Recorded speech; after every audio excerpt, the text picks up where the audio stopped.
What's up, everybody? You join me on another episode of the Curtis Zone. I, of course, am your humble and handsome host, Dylan J. Curtis, and today I'm giving you guys another history of episode.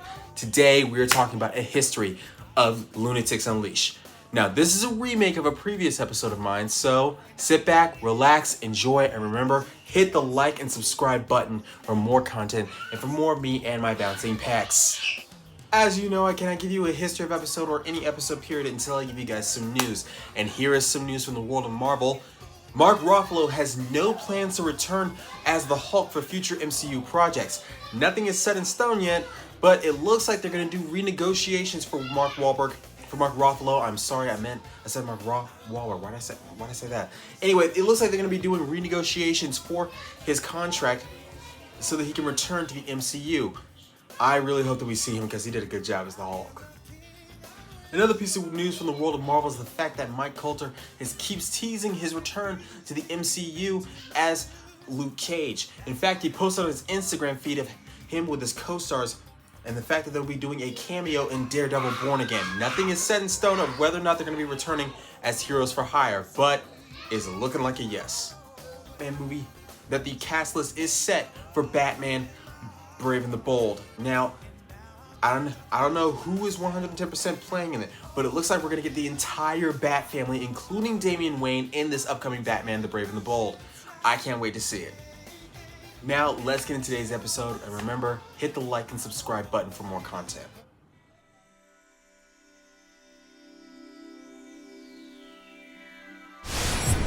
Loonatics Unleashed wouldn't grace the airwaves of television until September of 2005, would have its final episode in May of 2007.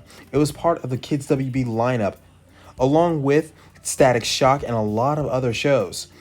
However, like a lot of other shows, it wasn't meant to be taken seriously. Now, like a lot of shows of the decade, it wasn't supposed to be taken seriously. In fact, Loonatics Unleashed was only supposed to last one season.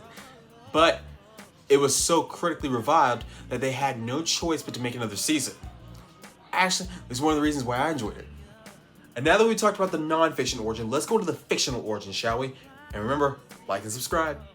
It all started on a planet known as Freeland, where Optimatus and Princess Zadavia were polar opposites when it came to conquest of planets, after Optimatus created a wormhole generator. Optimatus starts a rebellion with his top general, Deuce, and Zadavia is taken prisoner, or so Optimatus thought. Instead, she flees and he's caught in the exhaust of her ship and turns into a cyborg. This leads Zadavia to flee to the city planet of Acmetropolis. However, Optimatus sent a meteor to try and destroy her. He sent a meteor to the city planet of Acmetropolis. However, upon entering the planet's atmosphere, the meteor was knocked off course and landed in the ocean. This causes it to release all sorts of cosmic radiation and transmutating 50% of the planet. 5 of whom being the Loonatics. Their names are Ace Bunny, Lexi Bunny, Techie Coyote, Slam Tasmanium, Danger Duck, and Rev Runner. Each of them have individual powers which will give them by the cosmic radiation of the meteor.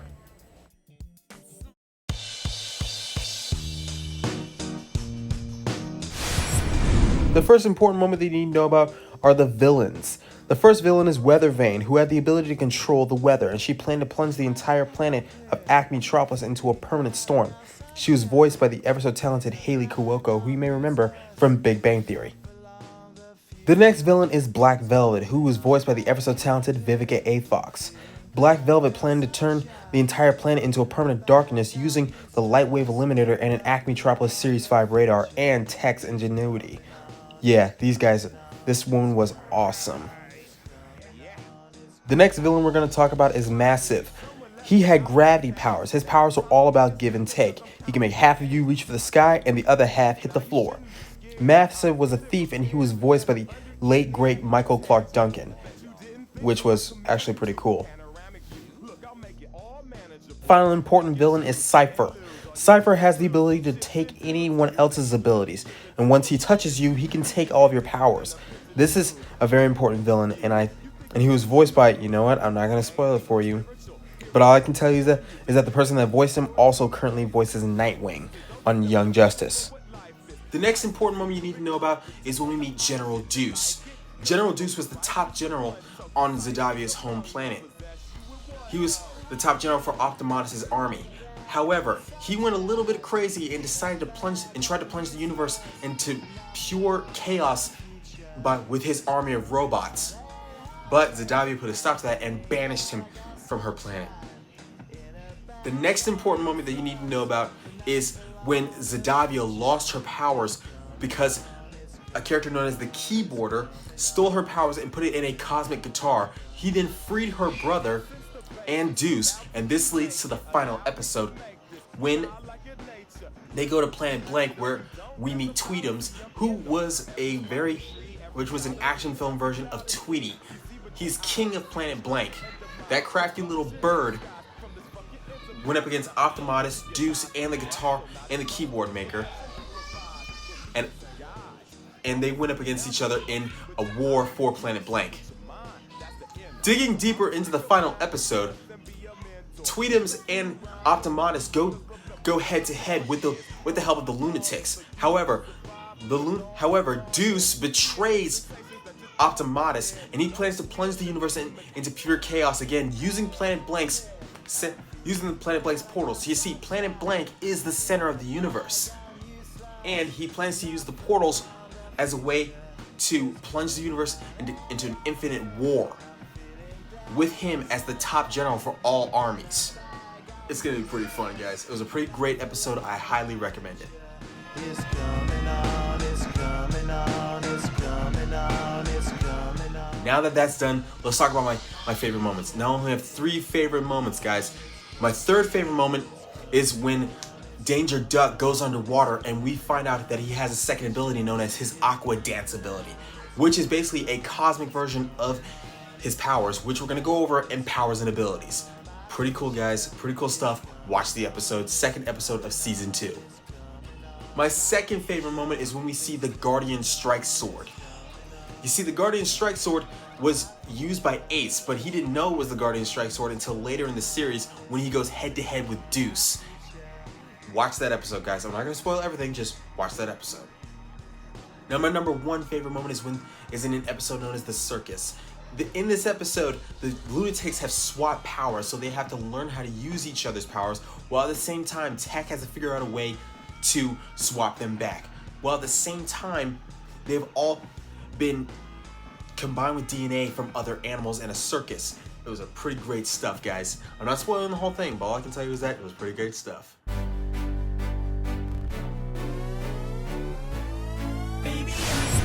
As far as powers and abilities go, all of them are trained in acrobatics and hand-to-hand combat, but it's their individual abilities that make them really special. First, there's Ace Bunny, team leader. He has the ability of ocular enhancement, enhanced martial arts, laser vision, and he has his Guardian Strike Sword, which is a sword filled with infinite cosmic power. He uses it to help fight crime. Next, there's Lexi Bunny, who is the only female of the group. She has the ability of supersonic hearing and brain blast, which is an electromagnetic blast she fires from her head or between her ears, whichever one you prefer to use. Then there's Danger Duck, who's not all that different from Daffy Duck. He has a power orb randomizer, which are energy balls that he fires from his hands. He also has a quantum quack, which is basically a teleportation ability that he uses. Next is Techie Coyote, who has electromagnetic abilities, and has a genius level intellect. He also has a molecular regeneration ability, which means he can regenerate himself down to the last cell. The next team member is Rev Runner, who has a supersonic speed and flight capabilities, and he has a built-in GPS system, which means that he can locate anyone based on the way they move.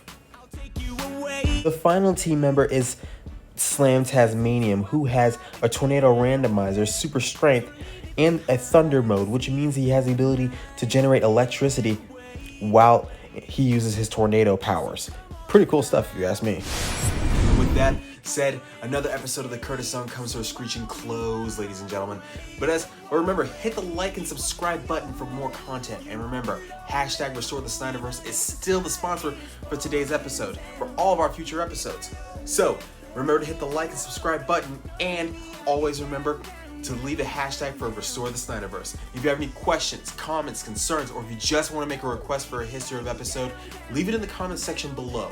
If you want to make a request for an episode period, just leave it in the comment section below, and I'll get back to you guys. I'll see ya. Down like she supposed to be. She gets down low for me. Down like her temperature, cause to me she's 0 degrees. She cold over freeze. I got that girl from